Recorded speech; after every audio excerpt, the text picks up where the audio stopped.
हमारा संविधान 26 जनवरी 1950 ईस्वी को लागू हुआ था और उसी दिन से हर वर्ष हम लोग उस संविधान लागू होने के उपलक्ष्य में हम लोग हर वर्ष 26 जनवरी को गणतंत्र दिवस मनाते हैं। तो आज के इस वीडियो में हम लोग जानेंगे कि भारतीय संविधान 26 जनवरी 1950 ईस्वी को लागू कैसे हुआ, क्यों हुआ।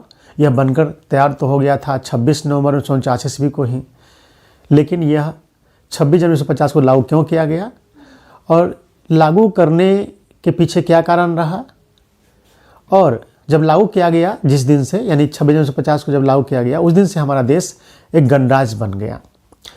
और इसीलिए हम लोग हर वर्ष संविधान लागू होने के उपलक्ष्य में और गणराज्य बनने के, यानी जिस दिन संविधान लागू हुआ हमारा भारत का संविधान 26 जनवरी 1950 ईस्वी को, संविधान लागू होने के साथ ही भारत एक गणराज्य देश बन गया है। तो इस वीडियो में दो हिस्से में हम लोग देखेंगे कि पहला कि यह 26 नवंबर 1949 ईस्वी को बनकर तैयार हो गया था, तो 26 जनवरी 1950 को लागू करने के पीछे क्या कारण रहा, और दूसरे साइड हम ये देखेंगे कि 26 जनवरी 1950 ईस्वी से देश हमारा गणराज्य बन गया, तो ये गणराज्य क्या होता है, गणतंत्र क्या होता है, इसे हम लोग समझेंगे। गणराज्य की क्या विशेषताएं होती है, आखिर भारत एक गणराज्य क्यों है, कैसे है, ये हम लोग जानेंगे इस दूसरे पक्ष में। तो चलिए पहले शुरू करते हैं, इस बात को जानते हैं कि 26 नवंबर 1949 ईस्वी को संविधान बनकर तैयार हो गया था, लेकिन यह लागू हुआ 26 1950 ईस्वी को। इसका कारण क्या है, देखिए हम लोग शुरू करेंगे वहाँ से, साइमन कमीशन से। साइमन कमीशन क्या था, तो भारतीय लोग, भारत के लोग लगातार अंग्रेज सरकार से सुधार की मांग कर रहे थे और संविधान की मांग कर रहे थे। तो पहले से तो चला रहा था अंग्रेजों के ज़माने से ही, मतलब कि 1773 के रेगुलेटिंग एक्ट से यहाँ पे एक अधिनियम आना शुरू हुआ था। और वैसे करते करते 1919 ईस्वी का अधिनियम भी आया था, जिसके आधार पर देश का शासन चलता था अंग्रेजों के समय में। तो 1919 ईस्वी के अधिनियम में ये बात कही गई थी कि जब 10 वर्ष हो जाएगा इस अधिनियम के लागू हुए, तो 10 वर्षों के पश्चात इस अधिनियम का, यानी इस 10 साल के शासन का क्या प्रभाव पड़ा है भारत पर, उसकी जांच की जाएगी और जांच करने के बाद एक नया अधिनियम बनाया जाएगा। इसी उद्देश्य से इंग्लैंड में साइमन आयोग, यानी एक साइमन कमीशन नियुक्त किया गया था। किस लिए नियुक्त किया, समझ गए आप। 1919 के अधिनियम का क्या प्रभाव पड़ा देश पर, उसकी जांच करने आनी थी इस टीम को, इस कमीशन को। तो ये साइमन कमीशन की नियुक्ति की गई थी 8 नवंबर 1927 को इंग्लैंड में, और उन्हें भारत आना था। 1919 के अधिनियमों की जांच के संदर्भ में ये 7 सदस्यीय आयोग बनी थी इंग्लैंड में। अध्यक्ष थे सर जॉन साइमन। इसके अन्य सदस्य थे, ये 7 सदस्य थे अध्यक्ष लगा करके। 7 सदस्यों में अन्य सदस्य थे क्लीमेंट एटली साहब, जो आगे चल के ब्रिटेन के प्रधानमंत्री बनते हैं, mister Burnham, Edward Cadogan, Vernon Hartshorn, George Lane Fox, Strathcona, ये 7 सदस्यीय साइमन आयोग थे। आप ये भी जान गए कि साइमन आयोग का काम क्या था। तो 1919 के अधिनियम के 10 वर्ष के बाद एक आयोग बने, लेकिन ये संजोग से 2 वर्ष पहले ही बन गया। कुछ परिस्थितियां ऐसी थी देश की, जिसकी वजह से 2 वर्ष पहले ही इस तरह के आयोग का गठन हो गया, जिसे 1919 के अधिनियम की जांच करके रिपोर्ट देनी थी, जिसके बाद इंग्लैंड की सरकार भारत के संदर्भ में नए अधिनियम बनाती। इस आयोग में एक भी भारतीय सदस्य नहीं थे, इसलिए भारत में इसका जगह जगह विरोध किया गया। भारतीयों का कहना था कि इसमें जब एक भी भारतीय नहीं है, तो भारत में जो अधिनियम लागू हुआ है 1919 में, उस अधिनियम की जांच के लिए जब इसमें एक भी सदस्य भारत के हैं ही नहीं, तो यहाँ की परिस्थिति को कैसे समझेंगे, वो अच्छा नहीं है ये। तो इसलिए 27 दिसंबर 1927 को कांग्रेस के मद्रास अधिवेशन में, जिसकी अध्यक्षता एम ए अंसारी ने की थी, साइमन कमीशन के पूर्ण बहिष्कार का निर्णय लिया गया था। 3 फरवरी 1928 को साइमन आयोग भारत पहुंचा था, मुंबई में पहुंचा था। आयोग जहां भी गया साइमन गो बैक का नारा दिया गया। आप समझ गए कि साइमन आयोग का विरोध किया गया क्योंकि इसमें एक भी भारतीय सदस्य नहीं थे। अब समझिए, यहाँ पे जब साइमन आयोग का विरोध हो रहा था, या विरोध की खबरें चल रही थी देश में खूब, तो उस समय जो भारत सचिव थे लॉर्ड बर्केनहेड, उन्होंने भारतीयों के इस तरह से विरोध को देखते हुए झल्ला करके कहा था, चुनौती दिया था कि चलो तुम लोग विरोध कर रहे हो, नए संविधान का खाका यानी नए अधिनियम बनाने हम प्रयास कर रहे हैं, तो तुम लोग विरोध कर रहे हो उस आयोग का। और झल्लाकर उन्होंने भारतीयों को कहा था कि तुम लोग एक ऐसा खुद संविधान बना लो जो तुम्हारे देश के सभी समुदाय और सभी वर्गों को वो मंजूर हो, तो उसी से देश चलने लगेगा, उसी को हम लागू कर देंगे। ऐसा चुनौती दिया था लॉर्ड बर्कनहेड ने, जिसे लॉर्ड बर्कनहेड की चुनौती के नाम से जाना जाता है। तत्कालीन भारत सचिव थे वो। तो भारत के राष्ट्रीय नेताओं को चुनौती दिया कि ऐसा संविधान बनाने की चुनौती जो देश के सभी समुदायों और वर्गों को स्वीकार हो। झल्लाकर ने कहा था कि तुम लोग संविधान बनाने दे नहीं रहे हो, हम साइमन आयोग भेजे हैं, रिपोर्ट देगा, उसके आधार पर नया अधिनियम बनाएगा, संविधान बनेगा, जो देश चलेगा, लेकिन आप लोग विरोध कर रहे हो, तो खुद एक संविधान ऐसा बनाओ जो आप ही लोगों के सारे समुदाय और वर्गों को मंजूर हो, तो उसे हम लागू कर देंगे। ठीक है। चुनौती स्वीकार करते हुए भारतीय राष्ट्रीय नेताओं ने एक मोतीलाल नेहरू जी की अध्यक्षता में एक समिति गठित की, जिसका नाम है नेहरू समिति। ये 10 सदस्यीय समिति थी, जिसके अध्यक्ष थे मोतीलाल नेहरू। इन्होंने चैलेंज स्वीकार किया कि हम संविधान ऐसा बनाएंगे जो भारत के सभी लोगों को और समुदायों को मंजूर होगा। चलिए, चुनौती स्वीकार करते हुए ये किए काम। नेहरू समिति ने रिपोर्ट प्रस्तुत की। नेहरू समिति जो 10 सदस्य थे मोतीलाल नेहरू की अध्यक्षता में, इस समिति ने अपनी सिफारिश दी। सिफारिश में क्या कही, तो देखिए, नेहरू रिपोर्ट के नाम से जाना गया। जो सिफारिश दी अपनी 28 अगस्त 1928 ईस्वी को, कब दिया सिफारिश? 28 अगस्त 1928 ईस्वी को इस समिति ने अपनी सिफारिश दी। 28 अगस्त 1928 को इस समिति ने, नेहरू समिति ने अपनी रिपोर्ट दी, जिसे नेहरू रिपोर्ट के नाम से जाना जाता है। इस रिपोर्ट की जो प्रमुख बातें थी, यहाँ पे हम समझ रहे हैं, बहुत सारी बातें थी, यहाँ जिस टॉपिक को हम उठाएं उसके हिसाब से समझना है। जो प्रमुख बातें थी कि भारत को अधिराज्य डोमिनियन स्टेट का दर्जा दिया जाएगा। डोमिनियन स्टेट का मतलब होता है कि भारत को पूरी तरह से आज़ादी नहीं करेंगे, पूर्ण स्वाधीनता नहीं देंगे इसको हम, मतलब आज़ाद तो कर देंगे, बहुत सारी चीज़ें आपको आपके हाथ में दे देंगे, लेकिन मालिक हम खुद रहेंगे उस समय। तो इसी व्यवस्था को कहते हैं डोमिनियन स्टेट का अधिराज्य। दूसरा बात कहा था कि सांप्रदायिक निर्वाचन प्रणाली को समाप्त कर दिया जाएगा और इसके स्थान पर संयुक्त निर्वाचन प्रणाली अपनाई जाए। तो चूंकि भारत को उस समय आज़ादी दूर दूर तक नहीं दिख रही थी, पूर्ण आज़ादी, इसलिए इस समिति ने ये ऐसा प्रस्ताव रखा था संविधान में अपने रिपोर्ट में कि भारत को अंग्रेजों से मिल जाए, कम से कम डोमिनियन स्टेट उस समय मिल जाए। उस समय के लिए यही बहुत बड़ी बात थी। इसलिए नेहरू समिति ने इस अपने रिपोर्ट में मांग किया अंग्रेज सरकार से कि हमको डोमिनियन स्टेट का दर्जा दे दीजिए, क्योंकि बहुत सारे देशों को अंग्रेजों ने उस समय तक जो उनके अधीन थे डोमिनियन स्टेट का दर्जा दे दिया था, यानी अंदर में स्वशासन वहाँ के देश के लोग कर लिए थे, लेकिन मालिक अभी भी अंग्रेजी था।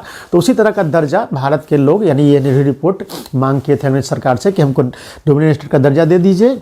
और दूसरा कहा कि 1909 में जो सांप्रदायिक निर्वाचन प्रणाली आप शुरू किए हैं मुसलमानों के लिए अलग से पृथक निर्वाचन प्रणाली, उसको समाप्त कर दीजिए और उसके जगह पर फिर से संयुक्त निर्वाचन प्रणाली को लागू कर दीजिए। ये 2 डिमांड महत्वपूर्ण थी।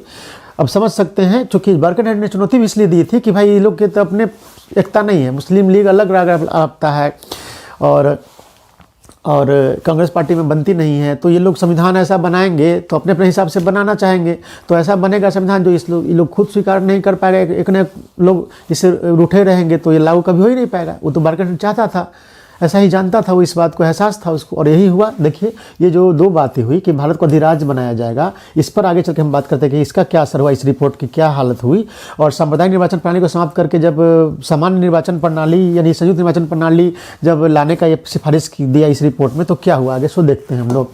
देखिए, मुस्लिम लीग ने इसको बहिष्कार कर दिया, इस रिपोर्ट का, इस रिपोर्ट को अस्वीकार कर दिया मुस्लिम लीग ने, और उसने इस आधार पर बहिष्कार किया कि भाई इस रिपोर्ट में तो कहा जा रहा है कि सांप्रदायिक निर्वाचन प्रणाली को समाप्त कर दिया जाए और संयुक्त निर्वाचन प्रणाली लाया जाए, तो ये हम नहीं मानेंगे। हमारे लिए इतना मेहनत करके हमारे नेता, इस पार्टी यानी मुस्लिम लीग के नेता ने 1909 में सांप्रदायिक निर्वाचन प्रणाली को शुरू करवाया था, और ये रिपोर्ट कह रहा है कि जो नया संविधान बना रहे हैं लोग उसमें हमारे सांप्रदायिक निर्वाचन प्रणाली की बात ही नहीं है। तो मुस्लिम लीग तो उसी समय उसको अस्वीकार कर दिया।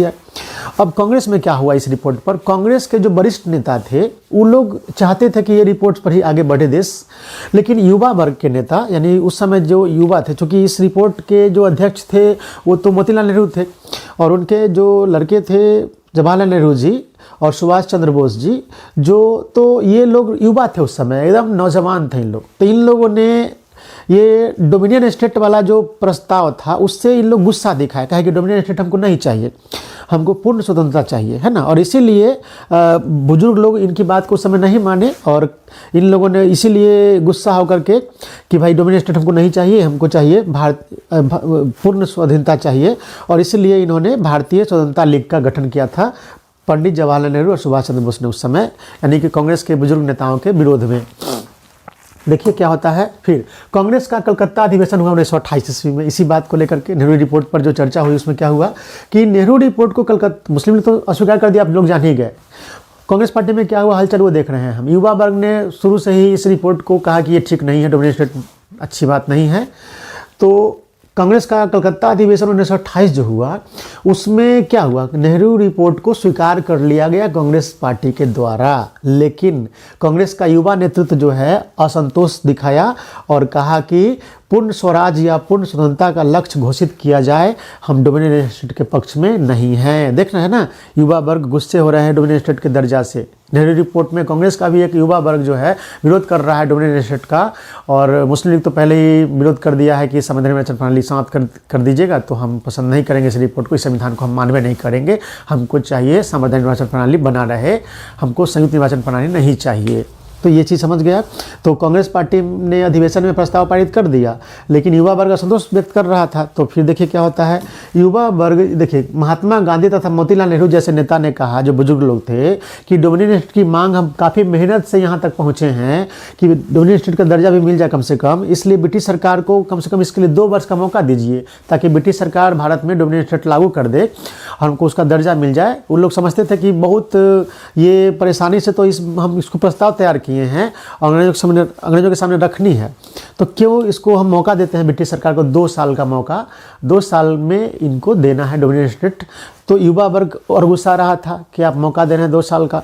तो युवा वर्ग के दबाव पर, एक तो युवा वर्ग कह रहा था कि इसको मानेंगे ही नहीं, तो गांधी जी और मोतीलाल नेहरू कहा कि नहीं चलो 2 वर्ष देखते हैं, अंग्रेज सरकार को 2 वर्ष में दे देगा, समय दो थोड़ा, ये ब्रिटिश सरकार को समय देना चाहिए। तो 2 वर्ष का समय देने के पक्ष में थे बड़े नेता लोग, बुजुर्ग लोग। लेकिन युवा वर्ग जो दबाव डाल रहा था, एक तो युवा वर्ग आप जान गए कि विरोध कर रहा था इस रिपोर्ट का, क्योंकि डोमिनेटेड की बात थी। फिर भी माने, समझाने बुझाने पर जब माने, तो इन्होंने दबाव डाला कि भाई 2 वर्ष का मौका हम नहीं देंगे अंग्रेज सरकार को इसको लागू करने के लिए, 1 वर्ष का मौका दीजिए। तो इस तरह से आपने देखा कि युवा नेतृत्व के दबाव पर ब्रिटिश सरकार को दी गई जो मोहलत थी 2 वर्ष की, उसे क्या कर दिया गया, 1 वर्ष कर दी गई। समझ गए। अब देखिए, इस प्रकार कांग्रेस के कलकत्ता अधिवेशन 1928 में कांग्रेस ने यह प्रतिबद्धता जाहिर की कि डोमिनियन स्टेट्स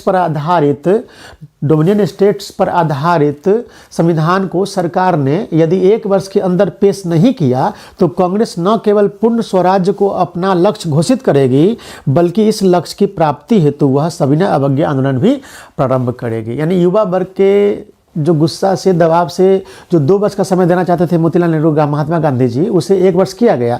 और इस अधिवेशन में, 1928 के अधिवेशन में, यह पूरी तरह से प्रस्ताव में कहा गया कि इस प्रकार कांग्रेस ने, कलकत्ता अधिवेशन 1928 में कांग्रेस ने यह प्रतिबद्धता जाहिर की कि डोमिनेटेड स्टेट पर आधारित संविधान को सरकार ने यदि 1 वर्ष के भीतर पूरा नहीं किया, तो हम क्या करेंगे कि हम पूर्ण स्वाधीनता का लक्ष्य घोषित कर देंगे, बल्कि इस लक्ष्य प्राप्ति हेतु हम सविनय अवज्ञा आंदोलन भी शुरू करेंगे।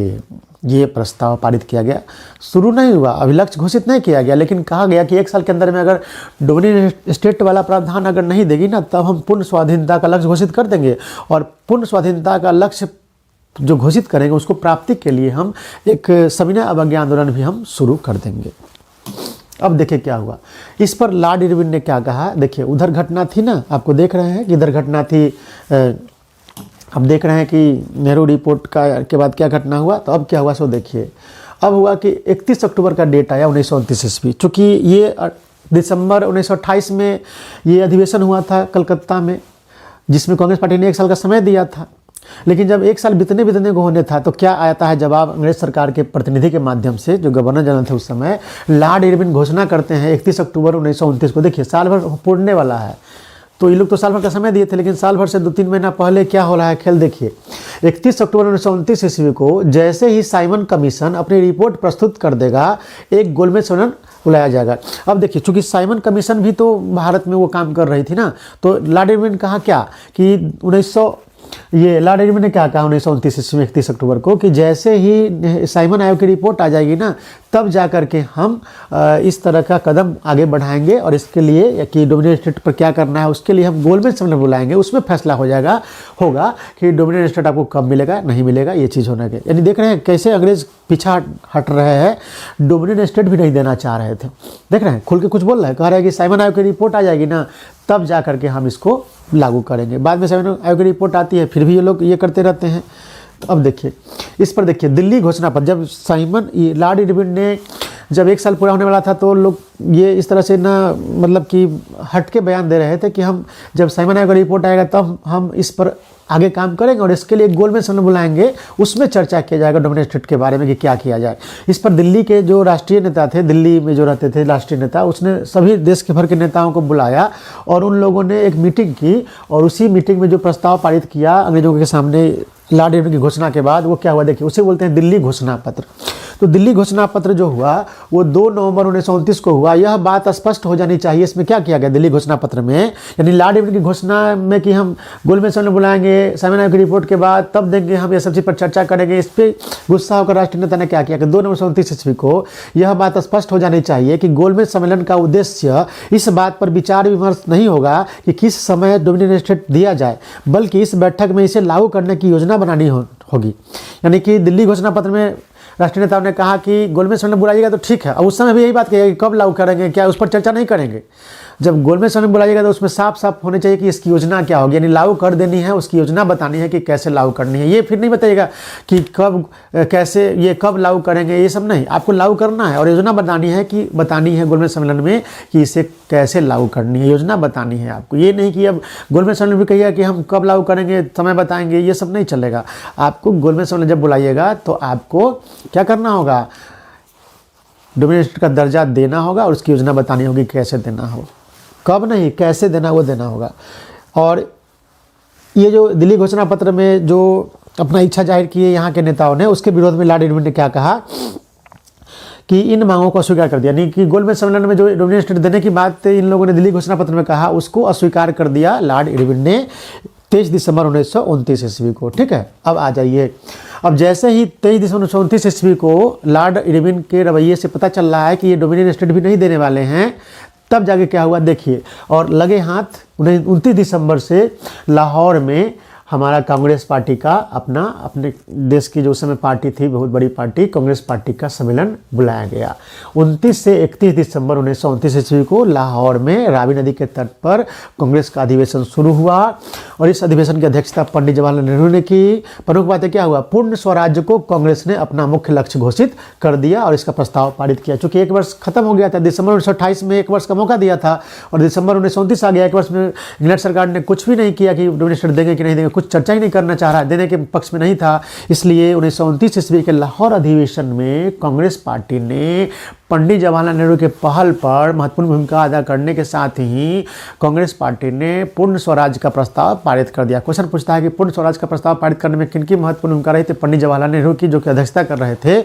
और इस तरीके से लाहौर अधिवेशन जो कांग्रेस पार्टी का हुआ 1929 ईस्वी में, उस अधिवेशन में कांग्रेस पार्टी ने पूर्ण स्वराज को अपना लक्ष्य घोषित कर दिया और इसका प्रस्ताव पारित किया। गांधी जी को इसके साथ क्या किया कि गांधी जी को जो यानी कहा गया था ना कि पूर्ण स्वराज घोषणा भी कर देंगे, हम इसके लिए आंदोलन भी चलाएंगे, तो पूर्ण स्वराज की जो घोषणा किया गया उसके लिए क्या किया, गांधी जी को स्वाधीनता आंदोलन का नेतृत्व सौंप दिया गया। यानी पूर्ण स्वराज की प्राप्ति के जो आंदोलन चलेगा, स्वाधीनता आंदोलन, उसके लिए गांधी जी को नेतृत्व हम सौंप रहे हैं। इस सम्मेलन में कहा गया सविनय अवज्ञा आंदोलन तथा करबंदी आंदोलन भी शुरू करने का प्रस्ताव किया। यानी ये जो अपने जो पूर्ण स्वराज का लक्ष्य प्राप्त करना है उसके लिए सविनय अवज्ञा आंदोलन शुरू किया जाएगा और अब से जो भी स्वतंत्रता आंदोलन होगा उसके नेता होंगे महात्मा गांधी जी।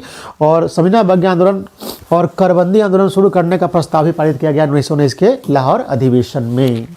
अब देखिए, इस प्रकार लाहौर अधिवेशन 1929 में पूर्ण स्वराज का प्रस्ताव पारित करते हुए इस अधिवेशन में औपनिवेशिक स्वराज का जो लक्ष्य था नेहरू रिपोर्ट में उसको निरस्त करते हुए यह कहा गया कि इसकी अवधि समाप्त हो गई। यानी डोमिनियन स्टेट का जो देना था अंग्रेजों को, हम मौका दिए थे 1 साल का, उसका समय समाप्त हो गया है, इसलिए इसको निरस्त कर दीजिए और इसके स्थान पर पूर्ण स्वाधीनता ही एकमात्र हमारा लक्ष्य होगा।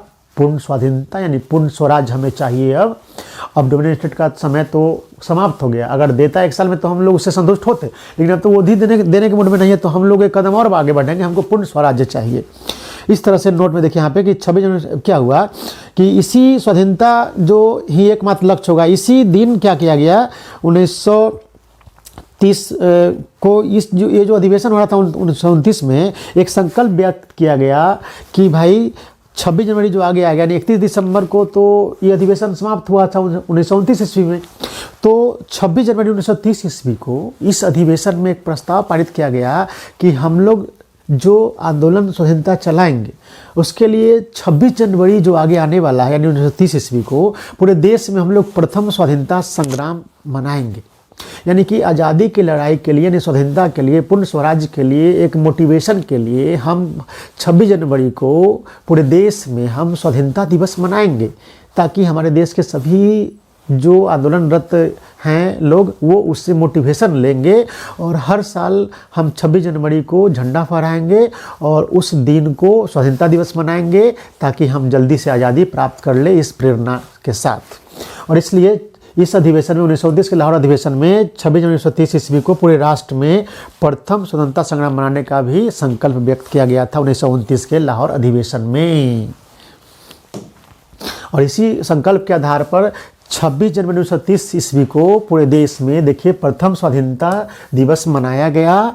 और यहीं से प्रत्येक वर्ष उसी समय से 1930 ईस्वी से ही प्रत्येक वर्ष पूरे देश में स्वाधीनता दिवस मनाने की शुरुआत हुई और जो आज़ादी वाले वर्ष तक भी मनाई गई 26 जनवरी को ही। जैसे 15 अगस्त 1947 को देश आज़ाद हुआ तो आज़ादी वाला वर्ष कौन हुआ 1947 ईस्वी। तो 26 जनवरी 1930 ईस्वी से जो स्वतंत्रता दिवस मनाने की शुरुआत हुई थी वो हर साल मनाया जाता आ रहा था।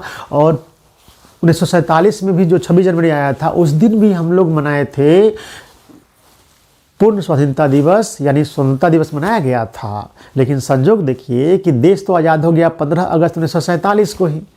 तो इस आधार पर जब 26 जनवरी को मना लिया गया था 1947 में, तो देश तो आज़ाद हो गया 15 अगस्त को। तो अब क्या होगा, जब देश आज़ाद हो गया हर 15 अगस्त को, तो अब हर वर्ष तो 15 अगस्त को मनाया जाएगा स्वतंत्रता दिवस, ये तो फिक्स हो जाएगा ना। तो 26 जनवरी का दिन अब 1948 से जो मनाया जाता रहा था शुरू से 1948 में नहीं मनाया गया, क्योंकि 1947 में देश आज़ाद हो गया 15 अगस्त को। तो अब हर साल तो स्वतंत्रता दिवस मनाया जाएगा 15 अगस्त को ना। तो यहाँ से शुरू हो गया हमारा स्वतंत्रता दिवस 15 अगस्त को। ठीक है, अब चलिए इसी के साथ 26 जनवरी का जो डेट था वो 1948 से ही महत्वहीन हो गया था। उस दिन कुछ नहीं हो रहा था। अब चलिए, अब इसी तरह से संविधान निर्माण का कार्य जब पूरा हुआ, यानी संविधान जब हमारा बनना शुरू हुआ था 1946 में 9 दिसंबर से शुरू हुआ था अधिवेशन पहला। उसके बाद जब संविधान बनकर पूरी तरह तैयार हो गया 26 नवंबर 1949 ईस्वी को, तो उस दिन इसे पूरी तरह से पारित कर दिया गया और लागू करने की बात चल रही थी कि लागू कर देना है। लेकिन उसी समय कुछ सदस्यों ने यह मतलब कि अपना विचार प्रकट किया कि आज मत इसे लागू किया जाए। 26 नवंबर 1949 को संविधान बनकर तैयार हो गया था पूरी तरह, इसे उस दिन पारित भी कर दिया गया था, है ना। अब प्रस्तावना देखेंगे तो उसमें व्यक्त किया गया है, इसे पारित भी किया गया, अंगीकृत भी किया गया, अपना भी ले गया, स्वीकार भी कर लिया गया, लेकिन लागू नहीं किया गया। क्योंकि उस दिन कुछ सदस्यों ने कहा कि याद कीजिए हम लोग 26 जनवरी 1930 ईस्वी से प्रत्येक वर्ष स्वाधीनता दिवस मनाते आ रहे हैं और चूँकि आज़ाद हो गया हमारा देश 15 अगस्त को, तो अब हम लोग स्वतंत्रता दिवस मनाते हैं 15 अगस्त को ही हर वर्ष। लेकिन हम लोग मनाते तो आ रहे थे 26 जनवरी को हर साल। तो एक काम कीजिए, तो बोला लोग क्या कीजिए, तो अब जो 2 महीना रुक जाइए, संविधान लागू कीजिए 2 महीने बाद, क्योंकि 2 महीने बाद 26 जनवरी आएगा। तो 2 महीने बाद 26 जनवरी 1950 को जब संविधान लागू कीजिएगा तो 26 जनवरी 1950 को संविधान लागू होने के उपलक्ष्य में हर वर्ष गणतंत्र दिवस मनाया जाएगा और हर वर्ष 26 जनवरी को झंडा फहराया जाएगा। तो ये जो 26 जनवरी का डेट है वो अमर हो जाएगा, यादगार बन जाएगा, जो उपेक्षित सा हो चला है। तो इसलिए 26 जनवरी का जो डेट है उसे यादगार बनाने के लिए, अमर बनाने के लिए 26 नवंबर 1949 ईस्वी को पूरी तरह बनकर तैयार हो जाने के बाद भी, संविधान सभा में पारित होने के बाद भी, अपना लेने के बाद भी, स्वीकृत होने के बाद भी इसे लागू किया गया 26 जनवरी 1950 ईस्वी को। और इसीलिए हम लोग संविधान लागू होने के अवसर के आधार पर उपलक्ष्य में हम लोग हर वर्ष 26 जनवरी को गणतंत्र दिवस मनाते हैं, रिपब्लिक डे मनाते हैं। और इस तरह से वो 26 जनवरी का डेट जो 1930 ईस्वी से शुरू हुआ था प्रथम स्वतंत्रता संग्राम मनाने के साथ ही वह डेट जो है अमर हो गया है पूरे भारत के इतिहास में और आगे भी अमर रहेगा। तो इस तरह से 26 जनवरी 1930 ईस्वी से जो लाहौर अधिवेशन 1929 में हुआ था उसके संकल्प को शुरुआत किया गया, प्रारंभ किया गया। 26 जनवरी 1930 ईस्वी से पूरे देश में स्वतंत्रता दिवस मनाते हुए झंडा फहराने का, उसी डेट को याद करने के लिए, उसी तिथि को यादगार बनाने के लिए ही 2 महीना रुक करके 26 नवंबर 1949 ईस्वी को संविधान बनकर पूरी तरह तैयार होने के बाद भी इसे लागू किया गया 26 जनवरी 1950 ईस्वी को। और उसी दिन से हर वर्ष 26 जनवरी को हम लोग गणतंत्र दिवस मनाते हैं और वह डेट यादगार बन चला है फ्रेंड्स। तो यही कहानी है। कोई पूछे आपसे कि 26 नवंबर 1949 को संविधान बनकर तैयार हुआ तो लागू क्यों किया गया 26 जनवरी 1950 को, तो यही कारण था कि 26 जनवरी 1930 ईस्वी से प्रत्येक वर्ष 26 जनवरी को ही स्वतंत्रता दिवस मनाने की शुरुआत हुई थी। आज़ादी के लड़ाई के दौरान हम लोग उसी डेट को याद करने के लिए हमारे संविधान सभा के सदस्यों ने 2 महीने रुक करके 26 जनवरी 1950 को संविधान लागू किया गया था। तो फ्रेंड्स, ये एक ऐसी जानकारी लगी आप सभी को, आप लोगों को अच्छी जानकारी लगी हो तो वीडियो को लाइक कर दें और जिन लोगों ने अभी तक चैनल सब्सक्राइब नहीं किया वो सब्सक्राइब कर दें। अब वीडियो थोड़ा लंबा हो जाएगा, इसलिए अब हम अगले वीडियो में चर्चा करेंगे कि यहाँ से 26 जनवरी 1950 को जब देश में संविधान लागू हुआ तो हम लोगों का जो है देश का जो दर्जा है, अभी तक औपनिवेशिक स्वराज का दर्जा था, ठीक ना, तो वह दर्जा समाप्त हो गया और हम लोग स्वतंत्र हो गए। स्वतंत्र हो गए थे 1547 को, लेकिन देश का दर्जा था डोमिनियन स्टेट का ही, औपनिवेशिक स्वराज का ही दर्जा था, चूँकि अपना संविधान लागू नहीं हुआ था अपना। और जैसे ही अपना संविधान लागू हो गया उस दिन से हम लोग प्रस्तावना देखिएगा तो पता चल जाएगा, हम भारत के लोग भारत को एक संपूर्ण प्रभुत्व संपन्न, ठीक ना, शुरू में क्या था प्रस्तावना, शुरू में मूल प्रस्तावना क्या थी, हम भारत के लोग भारत को संपूर्ण प्रभुत्व संपन्न लोकतांत्रिक गणराज्य था। यानी कि 1950 ईस्वी को 26 जनवरी को हमारा देश बन गया संपूर्ण प्रभुत्व संपन्न लोकतांत्रिक और गणराज्य बन गया था। तो हम लोग अगले वीडियो में बात करेंगे, लोकतंत्र समझ गए कि अब चुनी हुई सरकार जनता की सरकार बनेगी। संपूर्ण प्रभुत्व संपन्न भी जानते हैं कि कोई भी देश जो खुद अपना निर्णय लेने के लिए स्वतंत्र होता है, आज़ाद देश होता है, वह किसी दूसरे देश से गाइड नहीं होता है। चूँकि अभी तक हम लोग अंग्रेज से गाइड होते थे, इसलिए हम लोग बोलते हैं उसको संपूर्ण प्रभुत्व संपन्न, यानी भारत संपूर्ण प्रभुत्व संपन्न बन गया। चूँकि उसका अपना संविधान है, वो अपने हिसाब से चलता है, अब किसी के बात को मानने के लिए वो बाध्य नहीं है भारत, इसलिए बन गया संपूर्ण प्रभुत्व संपन्न, यानी सारी प्रभुता हम भारत में ही समाहित हो गया है। अब हम अंग्रेजों के अधीन नहीं हैं। संविधान लागू होने के साथ ही हम बन गए संपूर्ण प्रभुत्व संपन्न लोकतांत्रिक और गणराज्य। ये तो 1976 में 3 शब्द जोड़ा गया है, जो 2 शब्द यहाँ जोड़ा गया, एक एकता और अखंडता। उसके बाद प्रस्तावना पढ़िएगा 1976 के बाद, यानी कि 42वें संशोधन के बाद प्रस्तावना पढ़िएगा तो क्या होता है, भारत के लोग भारत को एक संपूर्ण प्रभुत्व संपन्न समाजवादी पंथनिरपेक्ष लोकतंत्रात्मक गणराज्य। लेकिन मूल संविधान में जो प्रस्तावना है वो है संपूर्ण प्रभुत्व संपन्न लोकतांत्रिक और गणराज्य। तो हम लोग अगले वीडियो में बात करेंगे। यहाँ तो जान गए संपूर्ण प्रभुत्व संपन्न का मतलब है ना, लोकतंत्र समझ गए कि जनता के द्वारा चुनी गई सरकार बनेगी। और गणराज्य का मतलब हम अगले वीडियो में बताएंगे कि आखिर गणराज्य का मतलब क्यों है। क्योंकि जैसे ही गणराज्य बना 26 जनवरी 1950 ईस्वी को देश, उसी के साथ हम लोग गणतांत्रिक देश हो गए और इसलिए हम लोग हर वर्ष मनाते हैं गणतंत्र दिवस, क्योंकि 26 जनवरी 1950 ईस्वी को ही हमारा देश बन गया संपूर्ण प्रभुत्व संपन्न लोकतांत्रिक और गणराज्य। और अभी की प्रस्तावना जो 1976 के बाद है उसके अनुसार हमारा देश है संपूर्ण प्रभुत्व संपन्न समाजवादी पंथनिरपेक्ष और लोकतंत्रात्मक। तो हम लोग जानेंगे अगले वीडियो में कि ये गणराज्य क्या होता है। क्योंकि हम लोग गणराज्य देश हैं तो गणराज्य क्या है इसको हम लोग समझेंगे नेक्स्ट वीडियो में अच्छे तरीके से सरल भाषा में, कि गणतंत्र क्या है, गणराज्य क्या है, भारत गणराज्य क्यों है, और हम लोग तुलना करेंगे अमेरिका से और इंग्लैंड से कि अमेरिका की गणराज्य के संबंध में क्या स्थिति है, इंग्लैंड गणराज्य है कि नहीं है। तो मिलते हैं नेक्स्ट वीडियो में, गणराज्य वाले कंसेप्ट को और अच्छे तरह से समझेंगे, तुलना करेंगे अमेरिका के साथ और ब्रिटेन के साथ। तो बहुत बहुत धन्यवाद आप सभी का। एक बार फिर से अगर वीडियो अच्छा लगे तो लाइक कर दें, और ये वीडियो आपको अच्छा लगे तो आप अपने परिचितों मित्रों को शेयर कर दें। बहुत बहुत धन्यवाद आप सभी का। मिलते हैं नेक्स्ट वीडियो में।